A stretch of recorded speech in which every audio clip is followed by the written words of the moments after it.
This is BBC Radio 4. Now, the FAE Sonata. This month marks the 200th anniversary of the birth of Robert Schumann, a composer who occupies a central place in the story of romantic music. Here, Tom Robinson explores a musical collaboration between Schumann, his wife Clara, the violin virtuoso Joachim, and a dashing young composer, Johannes Brahms. Most groundbreaking people whose names are remembered for decades, hundreds of years even, like Freddie Mercury will be, is because they were extraordinary people who were prepared to be themselves and not to pay any attention to what other people said. Would you put Brahms in that category? Yes, I absolutely would. I definitely would put him like that.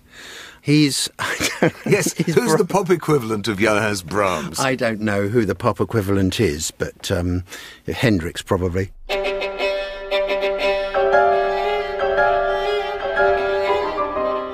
Most photographs of Brahms depict a stern, bearded figure, buttoned up in a suit and stiff Victorian collar, the elder statesman of 19th century romantic music.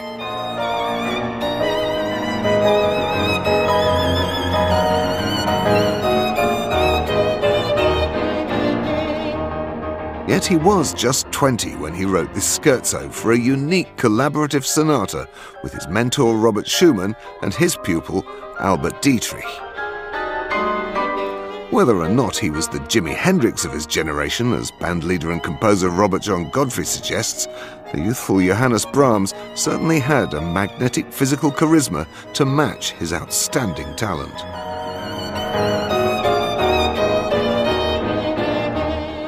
Frei Aber Einsam, free but lonely, was the motto of violinist Joseph Joachim. He was another musical star in the circle of friends surrounding Robert Schumann and his young wife, the gifted concert pianist and mother of 5, Clara. So, when Brahms, Schumann and Dietrich decided to write a sonata as a gift for Joachim, Frei Aber Einsam, or FAE for short, was a natural choice of title. It clearly seemed like a good idea at the time, yet after a single debut performance at the Schumann's home in Düsseldorf, the sonata vanished from view and has seldom been performed since as a complete work. It's been recorded still more rarely, yet broadcaster and violinist Andrew McGregor finds Daisy Kennedy's 1920 version of the Brahms scherzo offers a colourful glimpse into its otherwise sepia-tinted history.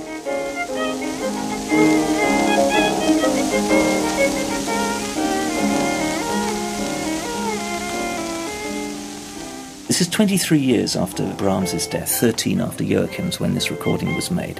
Through that sort of vintage sizzling bacon kind of sound, there's this real passion, and it sounds and feels quite modern.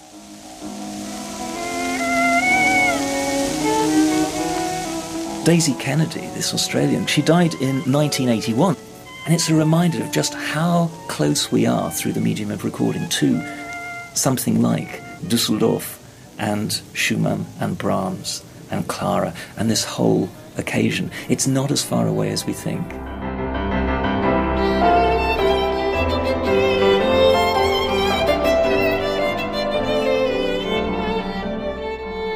This circle of romantic musicians was centred on the marriage of Robert and Clara Schumann, in itself a famously romantic story with an ultimately tragic end. Robert first encountered the young Clara Wieck when she was only 11, and their later clandestine courtship has fuelled pianist Lucy Parham's own passion for Schumann's music. He was always rather a ladies' man, Robert Schumann. Was he good looking? So, it's kind of hard to define with those sketches of the time. I wouldn't say conventionally good looking, but he has very sort of penetrating, deep eyes, a very romantic spirit. You know, he loved reading, loved poetry, he wrote a lot. I should think he was probably quite good at wooing the ladies like that. So do you think he actually fell in love with the child Clara? No, I don't. I absolutely don't. I think he was completely won over by her brilliance. When Clara was 14, there is a letter that obviously has made him, he's aware now that she has blossomed into a young woman, and by around 15 they've obviously started exchanging letters, and By which point he's now in his... So he's now in his early 20s. So you can imagine this does not go down well with Papa Dad. Vic. He's not happy about this. And he does everything in his power to keep the two lovers apart, which, of course, as we all know, just drives you closer together. Course, yeah. So bad move on his part, really.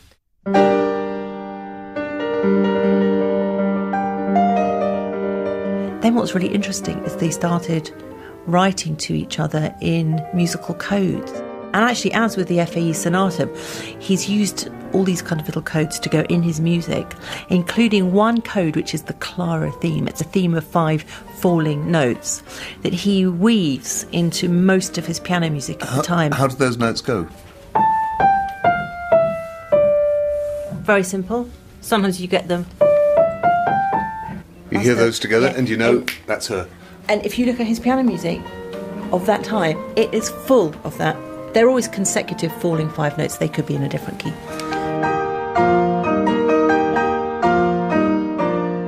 The idea of codes woven into the music recurs in 1853 with the FAE Sonata. Concert violinist Tasmin Little understands the FAE motif all too well. FAE stand for the 3 words Frei Aber Einsam, which was Joachim's motto, the life of a concert solo violinist, free but lonely. Obviously, there are times when I'm on the road and it's just me because I'm going to work with different orchestras. And yes, there are plenty of times when you're on your own. However, being on one's own is not necessarily the same as being lonely, although there have been times when I've felt quite free travelling on my own.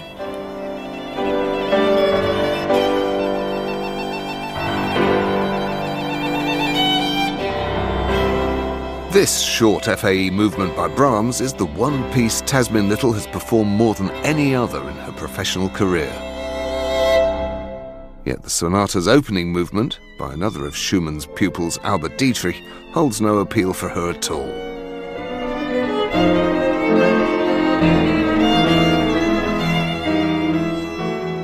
Andrew McGregor. It's funny because Dietrich, if people know him at all, it's probably because of an early and influential biography he wrote of Brahms. He knew Brahms very well. You know, they were both students with Schumann, and the others did sort of relatively short movements. Dietrich gave us the whole 9 yards, a proper sonata form first movement for the piece, and frankly, it outstays its welcome. It has the misfortune of beginning the work, and by the time you've heard Brahms and Schumann afterwards, you can't remember a thing you heard other than the same 3 notes, which are the motif all the way through, the F, the A, the E, and then what did he do with them? You'd like it to be more memorable. You'd feel as though you're being unfair to Dietrich's memory by not really listening to it, by not having it recorded, but actually it isn't worth as much as the other music.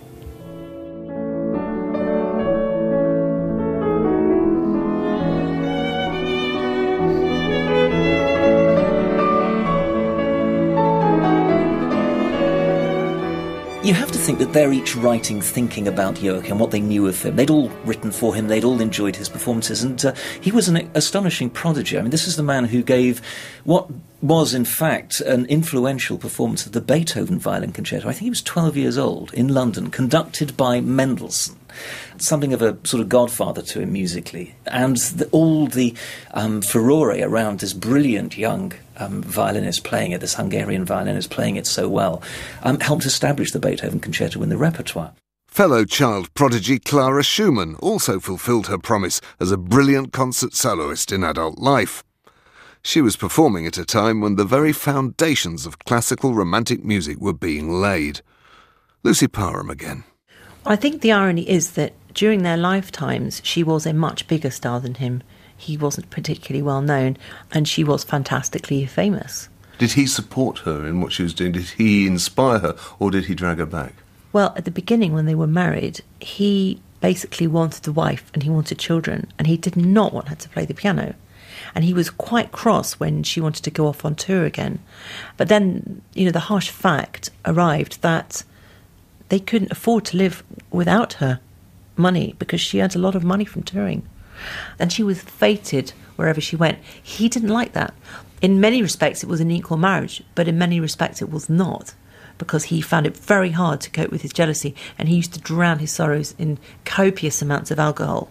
as opposed to becoming a dutiful house husband and looking after the children. Yes, he tried that for a bit, but he kept writing, I'm so miserable, and where are you, when are you coming back?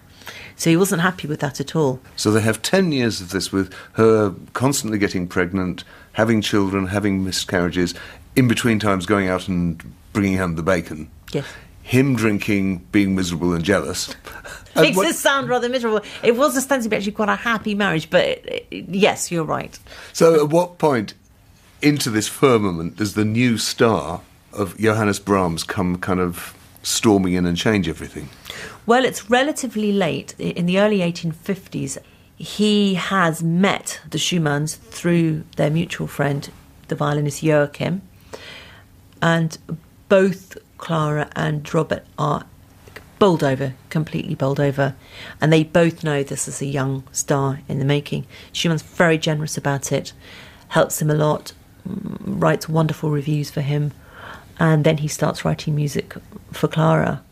And in its ways, it was a very tight-knit, intimate group. These are people who are loving each other's abilities, finding their own voices in the case of Brahms, certainly. The sort of collective creative energy that must have been around these people. There was nothing on telly, remember. You know, these people are not only making fantastic music for the future, but making wonderful things for their own entertainment. The young Brahms was very much in awe of Schumann and really owed a huge amount to him because he really set his career off. And of course, moved into their house and then, of course, fell in love with Schumann's wife. So there the plot thickens. Now, what's the age gap between Clara and Johannes Brahms? Well, Brahms was 21 and Clara was 35. Gosh. Was Brahms a bit of a catch? I think she was captivated by his youth and his energy and also his talent. Brahms was living in the house ostensibly to sort of look after the children, and they adored Brahms. There's a wonderful letter written by Eugenie, who was the youngest at the time, in her memoirs about Brahms and how he came into their life. I have the letter here, actually. But well, let's have a look. Yeah, what does she say? I can still see, as though in a picture, a group of children standing in the hall of our house in Dusseldorf. With amazement and admiration, they are looking up at the banisters on which a fair young man is performing the most daring gymnastics. He hoists himself from right to left and up and down. At last he raises himself firmly on his arms with his legs high in the air, and a final leap lands him below in the midst of the admiring crowd of children. I and my elder brothers and sisters were the children, and the young man was Johannes Brahms. Right. That's so amazing, because you think of Brahms as this bearded patriarch, Absolutely. Very stern, beaky sort of... But he was a very handsome young man. He was blonde, and to Clara, he's this very dashing young man. He's a young lion. By the time we're talking about the FAE Sonata and this visit to Dusseldorf, Joachim's in his early 20s, firmly established as one of the finest violinists of his time. And, he's going there to meet his new friends, Schumann, Dietrich, Brahms, and this lovely surprise is waiting for him. And they have that game for him, can you guess who wrote it? I don't think it would be very difficult. He's supposed to have figured it out straight away after one run-through with Clara Schumann. But when you listen to Schumann's Intermezzo, the second movement of the FAE Sonata, it's such a beautiful song without words, almost. It's so expressive and gentle. I suspect he was thinking of Clara, because she was going to be playing the piano part. I think it was a piece for her.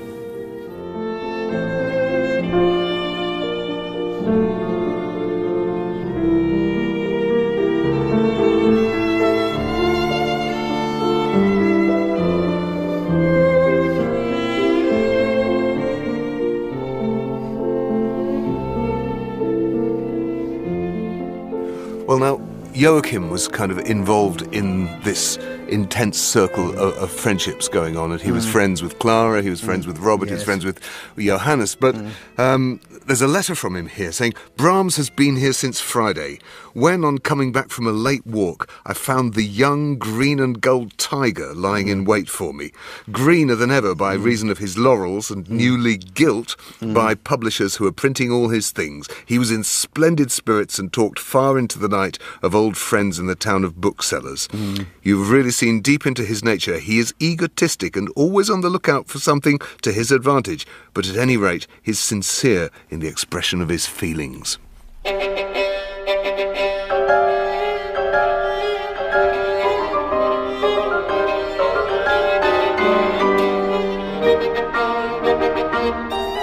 Whether the piece is driven by Brahms's youthful vigour or by the powerful presence of Clara, his scherzo in the key of C minor seems to exude both high drama and a tender sense of longing. It's been one of Tasmin Little's favourite pieces since childhood. It opens with a fanfare on the lowest note, the open G string of the violin. Ta-ta-ta-ta, ta-ta-ta-ta. A really, really excellent opening. In fact, I almost can't think of another piece that opens in such a dramatic way just with the one instrument.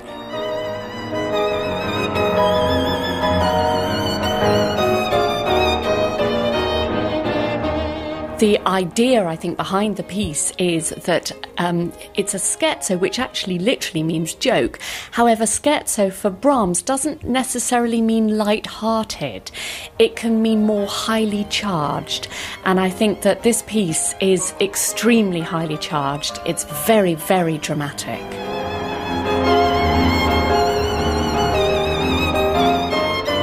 Halfway through the piece, he literally brings things to a complete stop.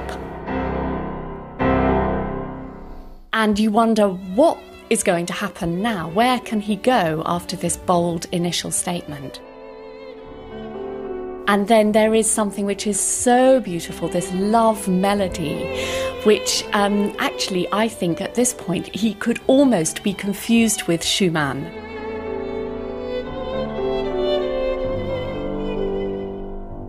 Is so unexpected in a scherzo movement that I think it must surely have been that he was very taken with Robert and Clara Schumann.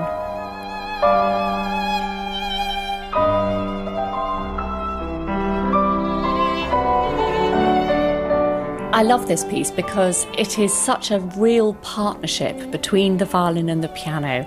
Both instruments are equally strong. Probably my favourite bit of all is when this initial idea starts again, but this time it's quiet. It's almost menacing, completely different from the opening, but equally exciting.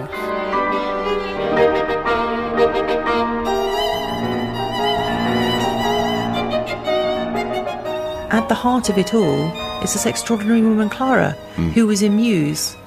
To all of them, you know, she would have sat down and sight-read it. She was an extraordinary woman. Brahms wrote so much of his piano music just for her.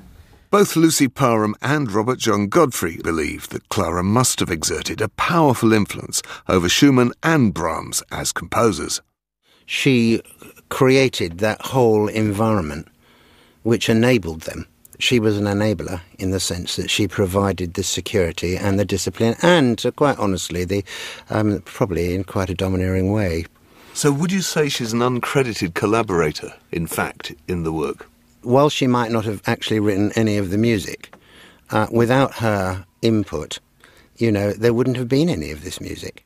A good collaboration in anything is where you've got two very distinct ingredients to offer, or more, and that everyone has to have an imagination for the position of everybody else. Tragically, Robert Schumann's mental health was by now in severe decline. It's thought that he was in the terminal stages of untreated syphilis, although Lucy Parham also detects signs of bipolar disorder. He was quite manic in what he did. He was a man of great extremes. The love letters to Clara are absolutely on the crest of a wave kind of letters. He was not a man who did things in small measures at all. He would go for broke. And presumably he got worse as time went on. He did get worse. I mean, certainly with regard to the depressive episodes, they got more frequent, and he ended up by trying to take his own life by jumping into the Rhine. So at what age would that have been? He would have been in his mid-40s when he... That's very early to be kind of... It's very early. It's absolutely tragic. But he was plagued by these voices in his head to the point that he would just be screaming with them. One minute he would say they were like angels, and the next minute they would be like demons and devils telling him to do things, and he'd wake up in the middle of the night tormented. And then it was considered the best thing to do was for him to go into an asylum, which he did at his own request, actually. And then, as we know, never came out, got worse and worse.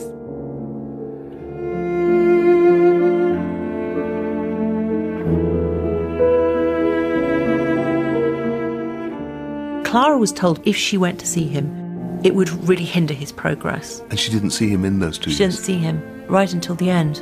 Oh, God. And the letters that she wrote at the end would just absolutely break your heart. Yeah, I've got one here.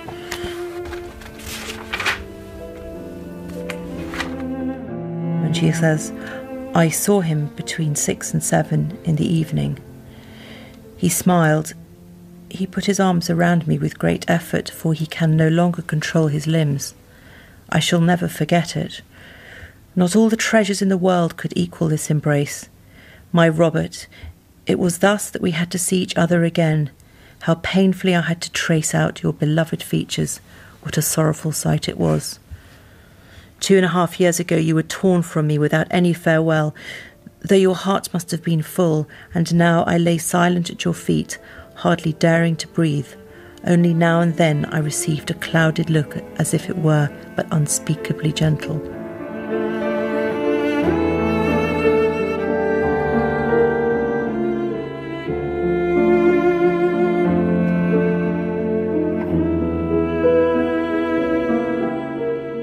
Robert Schumann's life ended in a mental institution at Endenich near Bonn on the 29th of July, 1856, less than 3 years after the FAE Sonata was written. There was a marked cooling in the relationship between Clara and Brahms after his death. Lucy Parham has a theory. You know, they had a rift, and my own personal feeling about that is that Brahms possibly proposed to her, and it was too soon.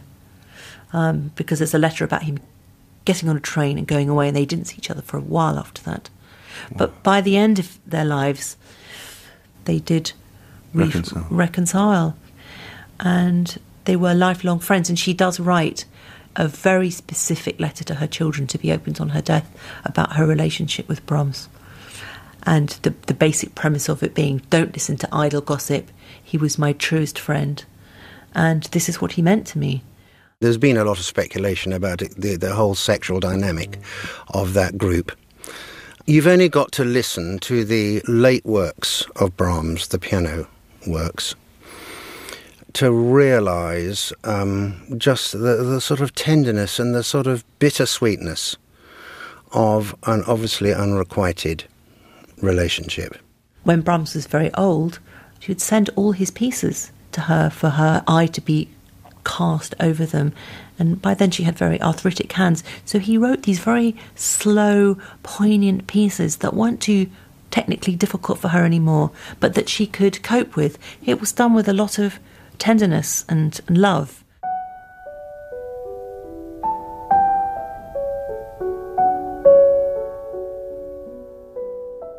I'm very interested in the late piano works because I think they have a more subtle flavour, but the subtlety is also a lot more refined. They are technically easy to play, but they are in fact not easy to play at all. They are extremely difficult to interpret and to get right. And it really takes a mature person, I think. These are not works that can be played by young people.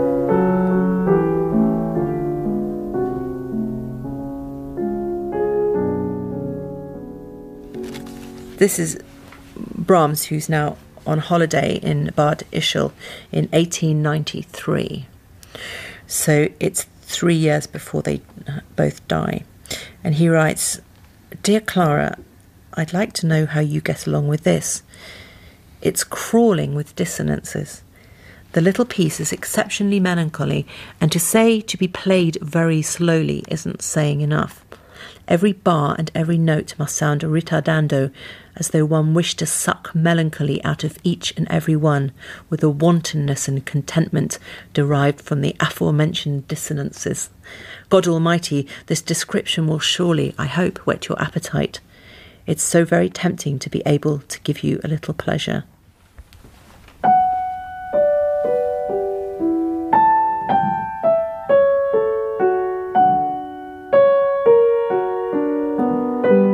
You've got all these notes. So he's talking about the dissonances, and you can hear them. Clara retired from performing in the 1890s because of ill health and finally died on the 20th of May 1896, 40 years after her husband Robert. Her funeral was an occasion when any differences were forgotten. Joachim and Brahms were together at Clara's funeral, and Brahms died only 9 months later, possibly of a broken heart. Who knows?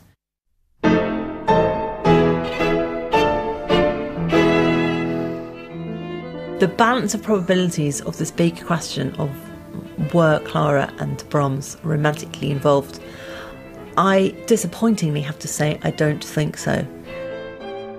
I think that she was very, very tempted, and there may have been the odd small liaison. But I think Clara was a woman, of great principle, and she was devoted to Robert Schumann for her whole life. And I think the thought that could be trumped by somebody else, I just don't think that it did happen, and I'm sure it was thought about a lot. But what made it all the more electrifying, I think, was the fact that it never did happen. Maybe that's the reason why it lasted as long as it did, and right to the ends of both of their lives. Because it was always full of the possibility. The FAE Sonata itself wasn't published as a complete work until 1935 and has only rarely been recorded as a complete piece. Andrew McGregor adds this postscript. It's strange going back to Oliver Trindle and Wolfgang Schroeder's performance of the complete FAE Sonata as it would have been played by Joachim in Düsseldorf. Because even heard like that, it doesn't really hang together. You can hear they're all finding their own way. The most successful part of it is the transition from Brahms's scherzo to Schumann's finale. I think that really does work. And the Brahms stands, as every violinist who's ever played it knows, perfectly satisfactorily on its own. Dietrich, sorry.